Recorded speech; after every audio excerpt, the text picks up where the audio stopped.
Hello दोस्तों, welcome back my channel नजर classes. और आज आप लोगों के लिए हम लेके आए हैं एक नया टॉपिक, जिसमें मैं आपको अभिलेख और उनसे रिलेटेड शासक जो हुए हैं, जैसे कोई अभिलेख किन शासकों से रिलेटेड है, तो वो मैं आपको सिखाने वाला हूँ। एक ऐसी ट्रिक बताऊंगा जो आप आसानी से याद भी कर लेंगे और भूलेंगे भी नहीं, क्योंकि इन अभिलेखों से एक क्वेश्चन जरूर आता है। तो चलते हैं अपने टॉपिक की तरफ। देखिए, तो मैंने इसमें पहली जो ट्रिक बनाई है वो ये है, यश ने मंद मंद पुल में 2 होल किए। यश ने मंद मंद पुल में 2 होल किए। मतलब एस कोई लड़का था जिसने धीरे धीरे, मतलब मंद मंद पुल में 2 होल छेद कर दिए। तो कैसे बनता है, देखिए, एस से बन गया एसो बर्मन, मन से बन गया मंदसौर अभिलेख। तो एसो बर्मन किससे रिलेटेड हो गया? एसो बर्मन से रिलेटेड हो गया। जो अक्षर पहले आएगा उसके बाद जो सेकेंड अक्षर आएगा जिससे हमारा अर्थ निकलेगा वो एक दूसरे से रिलेटेड होंगे, पहला वाला और दूसरे वाला। तो एस से बन गया एसो बर्मन और मन से बन गया मंदसौर अभिलेख। और दूसरा हमारा है पुल, पुल से बन गया पुलकेशिन, 2 से बन गया सेकेंड पुलकेशिन द्वितीय, पुलकेशिन द्वितीय। और होल से बन गया एहोल अभिलेख। क्या बन गया? एहोल अभिलेख। तो इससे हमें क्या पता लगा? पुलकेशिन किससे रिलेटेड था? एहोल अभिलेख के लिए था। ठीक है, तो आप लोगों ने देखा हमने कितनी आसानी से इसको याद कर लिया है। चलते हैं अपने अगले टॉपिक की तरफ।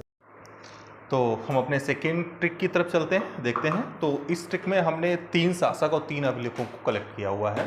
तो इस ट्रिक में आप आसानी से 3 शासकों और 3 अभिलेखों को याद कर सकते हैं, और याद करने में कोई प्रॉब्लम नहीं होगी आपको। बहुत आराम से, बहुत सरलता से याद कर सकते हैं। तो देखते हैं, ट्रिक है हमारी। ग्वालियर में भोज के बाद गढ़ के भीतर स्कंद ने देव पर विजय पाई। मतलब ग्वालियर, ग्वालियर शहर आप सब लोग जानते हैं।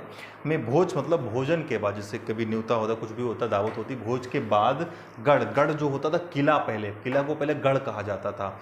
गढ़ के भीतर, गढ़ के अंदर स्कंद, स्कंद एक शासक हुआ जिसने क्या किया? देव, देव कोई दूसरा शासक था, उस पर विजय पाई। तो इन शब्दों से हम अपने कैसे अभिलेख और उनके शासकों को निकालते हैं, देखते हैं।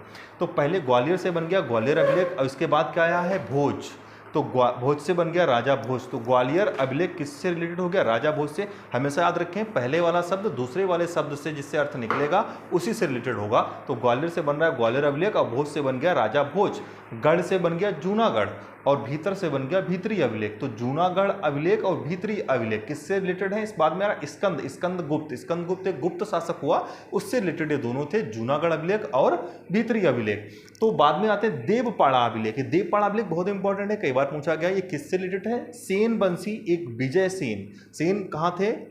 बंगाल के शासक थे, और उन्होंने एक देवपाड़ा अभिलेख लिखाया, और उससे किसने लिखवाया था? विजय सेन ने लिखवाया था। तो देखा आपने, हम लोगों ने 5 शासक और 5 अभिलेख याद कर लिए कितनी आसानी से। तो इस तरीके के वीडियो अगर चाहते हैं तो मेरे चैनल को सब्सक्राइब करें, लाइक करें और शेयर करना ना भूलें। धन्यवाद।